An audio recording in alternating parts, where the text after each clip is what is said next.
नमस्कार, मैं आपके साथ प्रियंका मलिक और आप देख रहे देवभूमि समाचार। आगे आप मेरे साथ देखेंगे उत्तराखंड से जुड़ी तमाम छोटी बड़ी खबरें विस्तार से, लेकिन सबसे पहले एक नजर हेडलाइंस पर। उत्तराखंड में निकाय चुनाव की तैयारियां तेज। शहरी विकास मंत्री प्रेमचंद अग्रवाल का बयान। राजभवन से ओबीसी आरक्षण अध्यादेश को मंजूरी मिलने का है इंतजार। आगामी चुनावों के लिए कांग्रेस ने कसी कमर। डिजिटल सदस्यता अभियान की शुरुआत। प्रदेश अध्यक्ष करण माहरा ने कहा 3 महीने में 1 लाख लोगों को जोड़ने का लक्ष्य। उत्तरकाशी सलकियारा टनल हादसे के 1 साल बाद बदले हालात। निर्माण कार्यों में आई तेजी, मगर रेस्क्यू में लगी मशीनें आज भी सुरंग में फंसी। और ठंड की दस्तक के साथ ही बढ़ने लगी बीमारियां। लोगों को हो रही सांस लेने में तकलीफ। दिल की बीमारी से भी मरीज परेशान। डॉक्टर्स जांच करवाने की दे रहे सलाह। हेडलाइंस के बाद बुलेटिन में खबरें विस्तार से। उत्तराखंड में अब जल्द ही निकाय चुनाव हो सकते हैं। शहरी विकास मंत्री प्रेमचंद अग्रवाल ने बताया है कि ओबीसी आरक्षण से जुड़ी फाइल राजभवन भेजी गई है, जिसे मंजूरी मिलने का इंतजार किया जा रहा है। उन्होंने बताया कि फाइल को मंजूरी मिलने के बाद सभी निकायों में आरक्षण तय हो जाएगा और फिर जल्द ही चुनाव की तारीखों का भी ऐलान होगा। मैं अनेकों बार कह चुका हूँ, आरक्षण के कारण हम अभी रुके हैं। और आप ये भी जानते हैं कि माननीय राज्यपाल जी के पास हमारी फाइल भी है। वहाँ से जैसी वो आगे बढ़ेगी तो स्वाभाविक तौर पे ये सारी प्रक्रियाएं फिर एकदम तुरंत तेजी से हम लोग करेंगे। उत्तराखंड में निकाय चुनाव को लेकर जहां सियासी दलों ने तैयारियां शुरू कर दी है, तो वहीं अब उम्मीदवार प्रचार प्रसार में पहले से अधिक खर्च धनराशि कर पाएंगे। बढ़ती महंगाई के साथ निर्वाचन आयोग के इस फैसले पर सभी सियासी दल सहमत नजर आए हैं। रिपोर्ट देखिए। उत्तराखंड में निकाय चुनाव को लेकर सभी राजनीतिक दलों ने तैयारियां शुरू कर दी हैं। दिसंबर या जनवरी के महीने में निकाय चुनाव होने की संभावना है। निकाय चुनाव में उम्मीदवारों को राहत देते हुए निर्वाचन आयोग ने प्रचार प्रसार में होने वाले खर्च को बढ़ा दिया है, जिसकी वजह महंगाई को बताया गया। किस पद के लिए कितना खर्चा बढ़ाया गया है, सचिव राज्य निर्वाचन आयोग राहुल गोयल विस्तार से बता रहे हैं। नगर निकाय इलेक्शंस के लिए पदवार जो व्यय सीमा थी अधिकतम, वो 2018 में निर्धारित हुई थी। तो लगभग 6 साल प्लस का समय भी हो चुका है और इसको पुनर्निर्धारित करने से पूर्व जो है समस्त राजनीतिक दलों की बैठक भी आयोग स्तर पर आहूत की गई थी, जिसमें उनके विचार विमर्श भी लिए गए थे। और गुण दोष के आधार पर और जो है 6 साल का समय व्यतीत होने पर महंगाई दर इत्यादि सारी चीज़ों को भी दृष्टिगत रखते हुए और इस चीज़ को भी देखते हुए कि जो है गुड प्रैक्टिसेस और जो भी इलेक्शन में व्यय हो वो सामने आए। तमाम मुद्दों पर भले ही सियासी दल प्रदेश में एक राय न रखते हों, लेकिन जब महंगाई के बहाने को लेकर निकाय चुनाव में उम्मीदवारों के प्रचार प्रसार के खर्च को बढ़ाया गया, तो सभी सियासी दल सुर में सुर मिलाते दिख रहे हैं। आप जानते हैं कि जिस प्रकार से लगातार महंगाई बढ़ रही है, हर चीज़ की कॉस्ट बढ़ती है। जो माना एक किसी भी सामान को हम ये 5 साल पहले लें या आज लें, तो उसकी जो कॉस्ट है वो बढ़ती है। और इसी को लेके मुझे लगता है कि निर्वाचन आयोग ने उसकी जो सीमा है बढ़ाई है।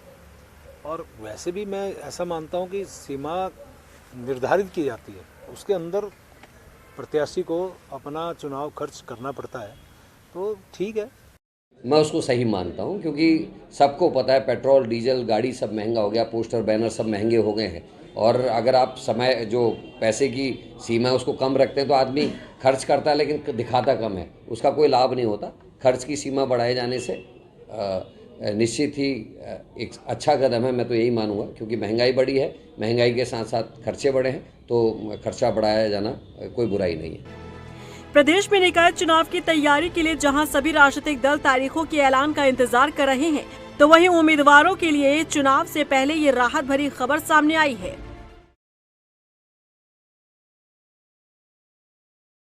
वहीं मुख्य विपक्षी दल कांग्रेस ने आगामी चुनावों को लेकर तैयारी शुरू कर दी है। कांग्रेस की आईटी सेल ने नई वेबसाइट और डिजिटल सदस्यता अभियान की शुरुआत की है। इस मौके पर राजधानी देहरादून में आयोजित कार्यक्रम में कांग्रेस के प्रदेश अध्यक्ष करण महारा ने बताया कि आने वाले 3 महीने में करीब 1 लाख लोगों को जोड़ने का लक्ष्य रखा गया है। मैंने भले ही 22 लाख मेंबर्स का कहा है, लेकिन आपको सत्यता पता है कि वो तो पुराने ही लोगों को बार बार मेंबर बनाने में लगी हुई है। अब बात यह है कि घूम फिर के वही बात आती है। अभी हमने शुरुआत फर्स्ट फेज़ की करी है, जिसमें हमारा पहला लक्ष्य 1 लाख का है।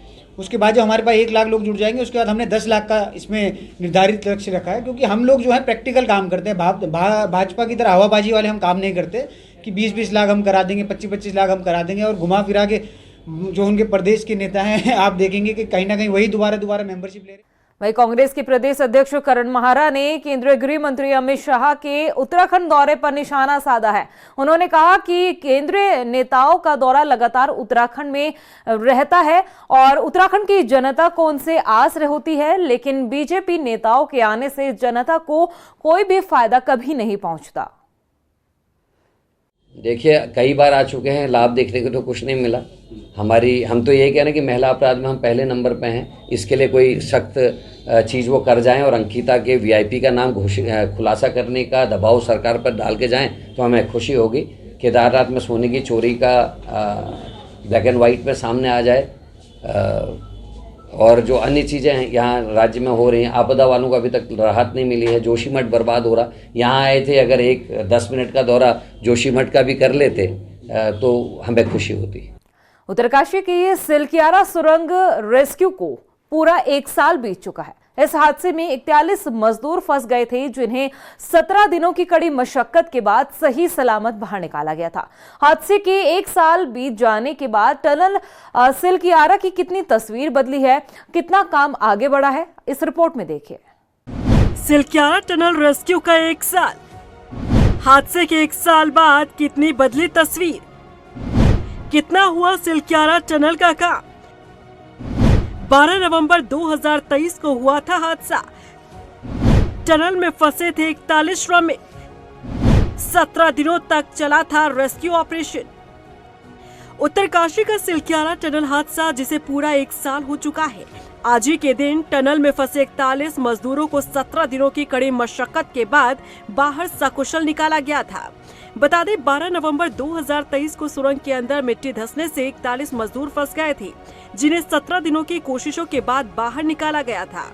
इन 17 दिनों के भीतर इस सुरंग हादसे पर देश ही नहीं बल्कि दुनिया भर की नजर टिकी रही। इन श्रमिकों को बचाने के लिए एक बड़ा रेस्क्यू अभियान चलाया गया, जिसमें कई संस्थानों और अंतर्राष्ट्रीय विशेषज्ञों को भी शामिल किया गया था। हादसे के 1 साल बीत जाने के बाद आखिर सिलकियारा टनल की कितनी तस्वीर बदली है, चलिए समझते हैं। दरअसल हादसे के 1 साल बीतने के बाद सुरंग में सुरक्षा को लेकर कुछ बदलाव किए गए हैं, लेकिन निर्माण की गति में बहुत तेजी नहीं आ पाई है। हैरानी की बात तो ये है कि रेस्क्यू के लिए जिन मशीनों की मदद लेने की कोशिश की जा रही थी, उन मशीनों को 1 साल बाद भी नहीं निकाला गया। सिलकियारा सुरंग से 41 जिंदगियां सुरक्षित बचा ली गई थी, लेकिन अब तक भी सुरंग में दबी ड्रिल, जेसीबी जैसी मशीनें बाहर नहीं निकाली जा सकी है। इसके अलावा अंदर कुछ गाड़ियां, छोटे उपकरण भी दबे हैं। वहीं इस हादसे का शिकार हुए 41 मजदूरों में से सिर्फ 12 मजदूर ही काम पर वापस लौटे हैं। वहीं सिलकियारा सुरंग हादसे के बाद बौखनाक देवता भी चर्चाओं में रहे। ग्रामीणों की मांग पर नवयुग कंपनी की ओर से सिलकियारा की सुरंग के एंट्रेंस के पास मंदिर का निर्माण शुरू कराया गया था। इन दिनों मंदिर की छत और गुंबद का निर्माण किया जा रहा है। वहीं सिलकियारा हादसे के बाद सुरंग में सुरक्षा को लेकर भी कुछ बदलाव जरूर किए गए, लेकिन निर्माण में कोई खास स्पीड नहीं देखी गई। अब भी 211 मीटर सुरंग का निर्माण बाकी है। भूस्खलन वाले हिस्से में मलबे के ढेर आज भी चुनौती बने हुए हैं। हालांकि भूस्खलन के मलबे को हटाने के लिए बड़ी सावधानी और तकनीकी से काम किया जा रहा है। सिलकियारा की तरफ से सुरंग की खुदाई का काम बंद पड़ा है। बड़कोट की ओर से सुरंग के निर्माण का काम जारी है। सिलकियारा में एक तरफ से मलबा हटा दिया गया है, दूसरी ओर से मलबा वैसे ही पड़ा है। बता दें कि यमुनोत्री हाईवे पर चारधाम ऑलवेदर परियोजना की 4531 मीटर लंबी सिलकियारा सुरंग का निर्माण साल 2018 में शुरू हुआ था। तब राष्ट्रीय राजमार्ग और बुनियादी ढांचा विकास निगम की ओर से सुरंग के निर्माण का जिम्मा मुख्य कंस्ट्रक्शन कंपनी नवयुग इंजीनियरिंग को सौंपा गया था।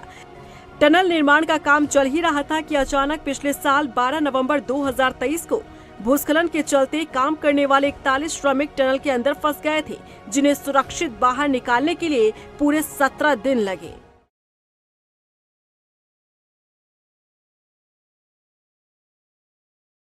उधर गदरपुर के अमरपुर में लंबे समय से टूटी सड़क का निर्माण आखिरकार सरकार ने करा दिया है। स्थानीय विधायक अरविंद पांडे के प्रयासों से बनी इस सड़क को लेकर अब लोगों में खुशी देखने को मिल रही है।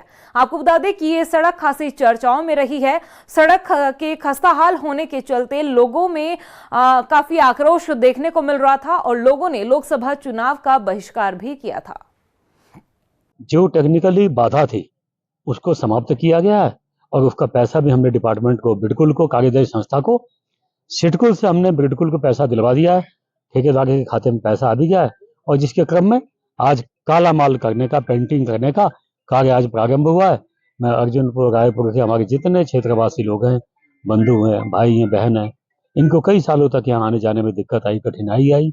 मैं उसके लिए सभी क्षेत्रवासियों से क्षमा भी चाहता हूँ और ये क्षमा के साथ साथ मैं उनको बधाई भी देना चाहता हूँ कि आज इस सड़क को पेंटिंग करने का काम, काला करने का, 1 करोड़ हॉट मिक्स का माल डालने का काम आज प्रारंभ कर दिया गया है। मैं गांव वालों को इसकी बहुत बहुत बधाई देता हूँ। उत्तराखंड में लंबे समय से बारिश ना होने के चलते लोगों को सूखी ठंड का सामना करना पड़ रहा है। ज्यादातर लोगों को जहां सांस लेने में तकलीफ हो रही है तो वहीं दिल के मरीजों को भी परेशानियों का सामना करना पड़ रहा है। ऐसे में बढ़ती बीमारियों को लेकर डॉक्टर्स की क्या कुछ सलाह है, इस रिपोर्ट में देखिए। पहाड़ी राज्यों में अभी तक बारिश और बर्फबारी न होने के कारण प्रदेश सूखी ठंड की मार झेल रहा है। इस वजह से सांस और दिल से जुड़ी बीमारियां भी मरीजों को परेशान करने लगी है। सांस लेने में लोगों को तकलीफ हो रही है तो वहीं दिल की बीमारी से जूझते लोग अस्पताल का रुख कर रहे हैं। डॉक्टर अनुराग अग्रवाल का कहना है कि दिवाली के बाद बढ़ते प्रदूषण का असर पर्यावरण में लंबे समय तक बना रहता है, जिससे सांस के मरीजों को तकलीफ होती है।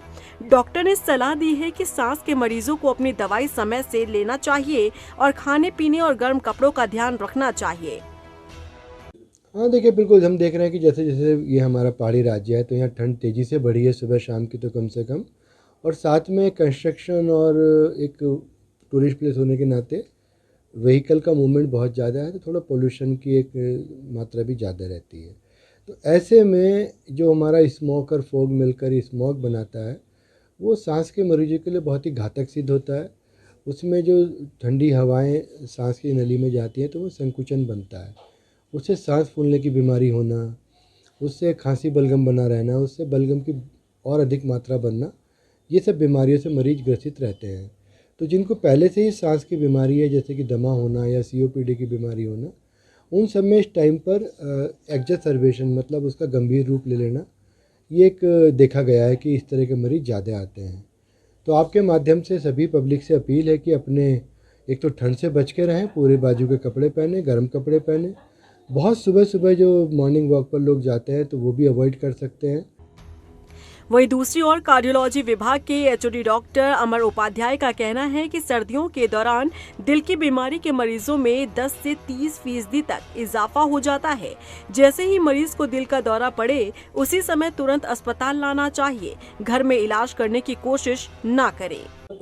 आमतौर पे सर्दियों में वातावरण का तापमान चूँकि कम होता है तो हमारे शरीर का तापमान मेंटेन करने के लिए जो चेंजेस आते हैं हमारे बॉडी के अंदर, उसी की वजह से हार्ट की बीमारियों में इजाफा होता है और हार्ट के मरीजों में भी इजाफा होता है। तो ठंड से बचने के लिए हमारे शरीर में जो बदलाव आते हैं उसमें से जो सामान्यतः बदलाव हैं वो ये है कि ब्लड प्रेशर बढ़ जाता है, धड़कन बढ़ जाती है, थोड़ी बहुत खून में थक्का बनने की प्रवृत्ति भी बढ़ जाती है। तो इन सब वजहों की वजह से, इन सब वजहों के कारण हम हार्ट की बीमारियों के चांसेस बढ़ जाते हैं और इसी वजह से हमारे मरीज़ बढ़ते हैं। तो करीब करीब हमने ऑन एन एवरेज देखा है कि 30% इजाफा होता है अगर आप अगस्त सितंबर से कंपेयर करेंगे हार्ट के मरीजों को जनवरी दिसंबर के महीने से। तो आने वाले समय में जैसे जैसे सर्दियां बढ़ेंगी वैसे वैसे दिल से जुड़ी बीमारी भी बढ़ने की आशंका है। ऐसे में डॉक्टर सलाह दे रहे हैं कि तकलीफ महसूस होते ही अस्पताल पहुंचे और चेकअप कराएं। दिल से जुड़ी बीमारी को अनदेखा करना घातक साबित हो सकता है, इसीलिए घर पर रहकर इलाज करने से बचें। रफ्तार मीडिया के लिए देहरादून से सुशांत सिंह की रिपोर्ट। रुड़की के सिविल लाइन कोतवाली पुलिस ने 25 नवंबर को हुई बुजुर्ग महिला की हत्या का खुलासा किया है। मामले पर ज्यादा जानकारी देते हुए एसएसपी परमेंद्र सिंह डोभाल ने बताया कि हत्यारोपी महिला ने मृतक से ब्याज पर पैसे लिए थे। आरोपी महिला ने कर्ज के बढ़ते बोझ के चलते ही बुजुर्ग को मौत के घाट उतार दिया। पुलिस के मुताबिक आरोपी महिला ने हत्या में पाइप रिंग का इस्तेमाल किया था। इस संबंध में पुलिस ने जब उक्त महिला जिसका नाम रुबीना है और उसको बुलाया, उससे जब पूछताछ की सख्ती से, तो उसको ये बात संज्ञान में आई कि उसके द्वारा ये हत्या की गई है और उस हत्या में जो भी उसके द्वारा सामान उससे लूटा गया था वो सभी पुलिस ने बरामद किया है। इसके पीछे जो मुख्य कारण जो अभी तक की जांच में संज्ञान में आया है, रुबीना जो महिला है वो पूर्व से इनके संपर्क में थी मृतका के, और वो ब्याज में पैसे लेने का भी वो काम करती थी और पिछले कुछ समय से उस पर कुछ देनदारियां थी, जिसका उसके चक्कर में उसके द्वारा मृतका से लूटने का प्रयास ये किया गया था और उसी में रिंच के माध्यम से उसके सर पे वार करके उसके द्वारा हत्या की गई और उनका जो भी सामान है, ज्वेलरी है, वो उसके द्वारा लूटी गई। वहीं हल्द्वानी में शादी समारोह से लौट रहे 3 युवकों पर हमले की वारदात सामने आई है। इस हमले में 3 युवक गंभीर रूप से भी घायल हो गए। वहीं मामले का जो आरोप है, इस हमले को लेकर जो आरोप लगाया जा रहा है वो एक बार फिर से आईटीआई गैंग पर लगा है। घटना की शिकायत पुलिस को दी गई, जिसके बाद पुलिस ने इस पूरे मामले में अब जांच शुरू कर दी है। देखिए, इस तरह का मामला संज्ञान में तो आया है, लेकिन अभी तक कोई शिकायत हमें मिली नहीं है और पुलिस इस पर निसंदेह कार्रवाई करेगी जैसी शिकायत मिलती है। वहीं लोहाघाट में यातायात व्यवस्था को सुधारने के लिए प्रशासन एक्टिव मोड में नजर आ रहा है। गुरुवार को क्षेत्र में यातायात निरीक्षक हयात सिंह ने पार्किंग में खड़े पुराने वाहनों को हटाया, तो इसके साथ ही सड़क किनारे वाहन पार्क करने वालों पर भी कार्रवाई की गई। वहीं ओवर स्पीड में वाहन चलाने वालों के भी चालान काटे गए हैं। लोहाघाट शहर में गाड़ी खड़ी करने की जगह न होने के कारण जितने भी जो टैक्सी वाहन हैं, जो सवारी के अलावा जितने भी टैक्सी वाहन खड़ी रहती हैं, उनको के लिए पार्किंग की व्यवस्था की जा रही है। और प्रदेश की खबरों में इतना ही, फिर हाजिर होंगे कुछ और खबरों के साथ। तब तक के लिए मुझे दे इजाजत, लेकिन जाने से पहले एक नजर हेडलाइंस पर। नमस्कार।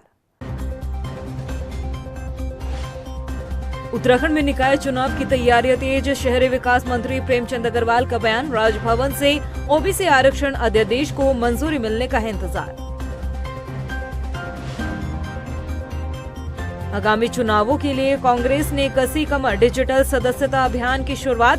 प्रदेश अध्यक्ष करण माहरा ने कहा 3 महीने में 1 लाख लोगों को जोड़ने का लक्ष्य।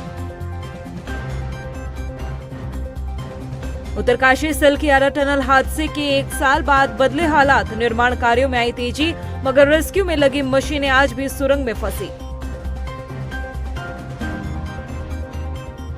और ठंड की दस्तक के साथ ही बढ़ने लगी बीमारियां। लोगों को हो रही सांस लेने में तकलीफ। दिल की बीमारी से भी मरीज परेशान। डॉक्टर्स जांच करवाने की दे रहे सलाह।